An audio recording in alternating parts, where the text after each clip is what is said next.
The year 1920 marked a turning point. The Republic of Zayatia had just gained independence from its colonial rulers. Corringham became a special administrative region within the new republic. Thomas Rodwick, a 40-year-old leader, led 1,200 people to lay the foundation for the region's development. Alongside him was Adam James Carter, a 20-year-old young man from a wealthy family in the capital, Lawrenceweiler. Together, they began building simple houses and dirt roads to connect small villages along the Almes River.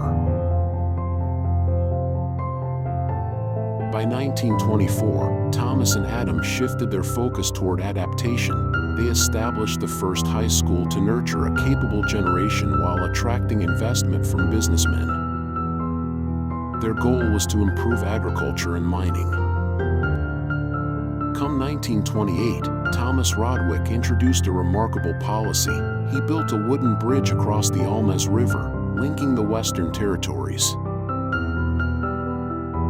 Meanwhile, Adam Carter invested in local community enterprises, maintaining special legal control without conflict with the national government.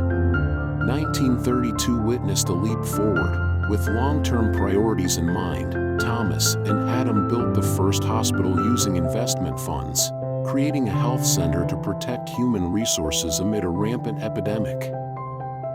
By that time, the population had reached 2,000, standing on a solid foundation. By 1936, the Republic of Zayatia was entering a new phase of consolidation.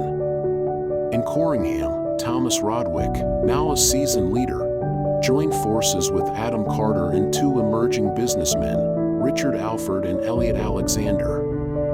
Together, they established a modest timber processing factory, drawing foreign investment while preserving autonomy within the national market.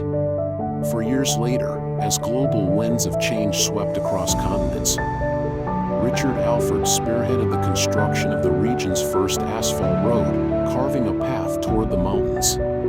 Elliot Alexander, meanwhile, turned his attention to modern agriculture, introducing new techniques to boost productivity.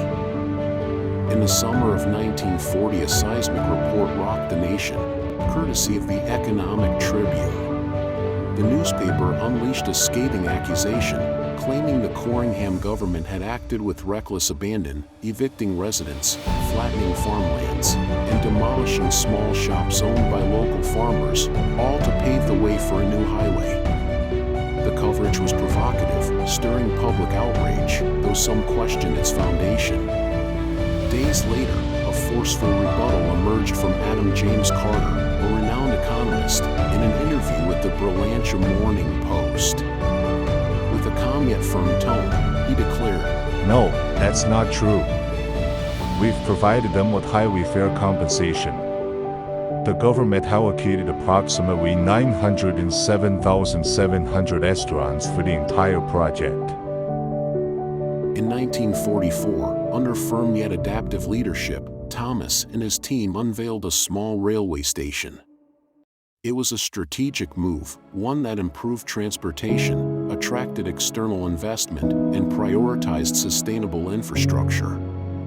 Critics dismissed the effort as idealistic. History would prove otherwise. By 1948, the vision expanded. Adam Carter and Elliot Alexander funded an elite secondary school, placing education at the heart of Corringham's future. Richard Alford constructed storage warehouses to support the growing economy. The population climbed to 4,500, anchored by stability and foresight.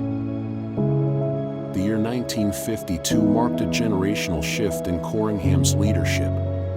Alex Carter and Stephen Rodwick assumed command, supported by the seasoned Elliot Alexander. Their first major undertaking, a hydroelectric power plant on the Almes River. It was a bold investment in technology, designed to bring electricity to the surrounding villages and lay the groundwork for regional modernization. By 1956, priorities evolved.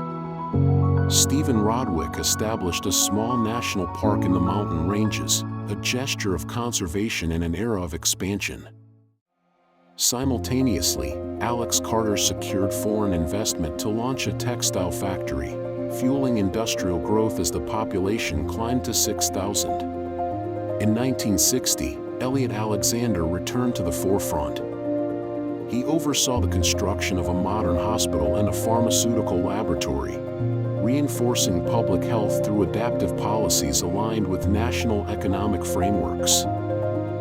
4 years later, in 1964, Alex and Stephen unveiled a simple highway, Corringham's first direct link to the outer regions. More than a road, it was a statement of intent, a long-term infrastructure investment aimed at expanding trade, mobility, and strategic reach.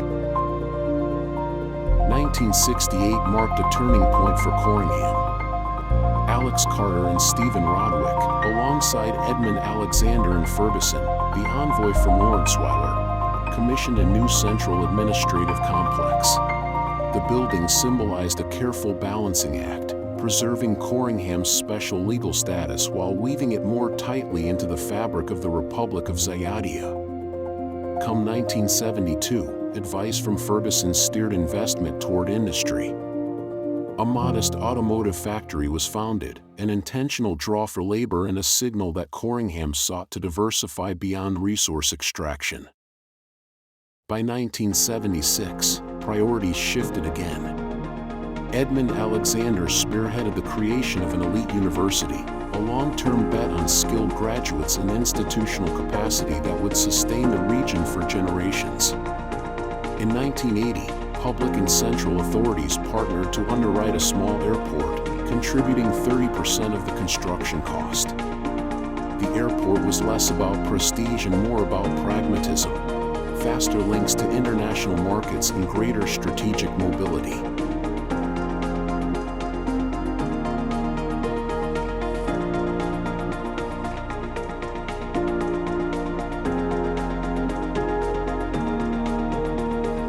In 1984 marked a new technological chapter for Corringham. Morris James Carter, leading Hyperion Corp into its third generation, directed investment into high-technology industries and founded the region's first digital electronics factory in the wake of the IBM PC revolution. Regional leader George Rodwick lent official support while Thomas Alford took charge of building the first semiconductor plant, a project that signaled Corringham's entry into advanced manufacturing. By 1988, Black Monday shockwaves hit, but Corringham struck back. On March 12, Morris James Carter launched the Corringham Free Economic Zone, FEZ, 120 hectares, 0% tax for 7 years, 70% local hires. Siemens and Intel signed on day one. An ISDN line connected the region to the capital in 3.2 seconds.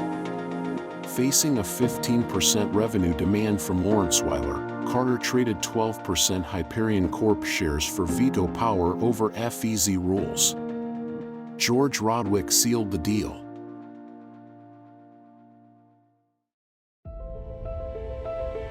"1992 brought a new skyline.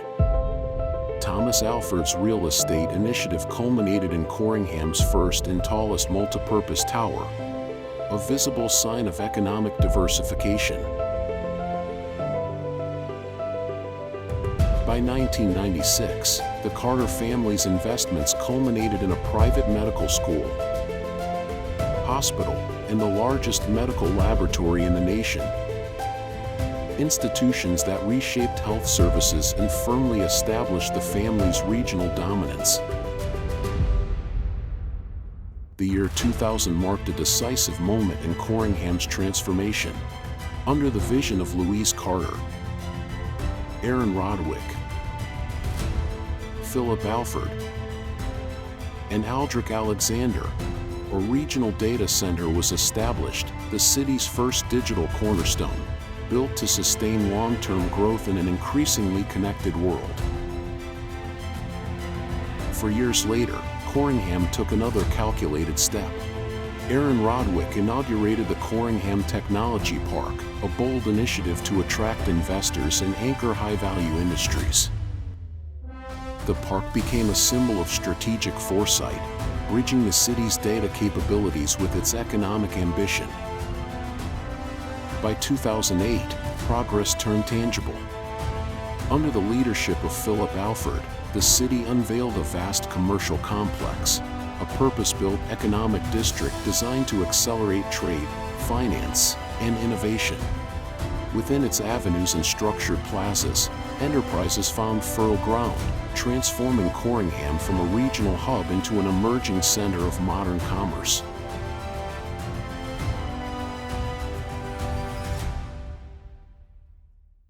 Then came 2012, a quiet but defining shift towards sustainability. Aldrich Alexander joined forces with Louise Carter to pioneer research in solar technology, setting in motion a collaborative movement toward renewable energy and cleaner industry. Corringham's future was no longer just about growth, it was about endurance, intelligence, and balance between progress and preservation.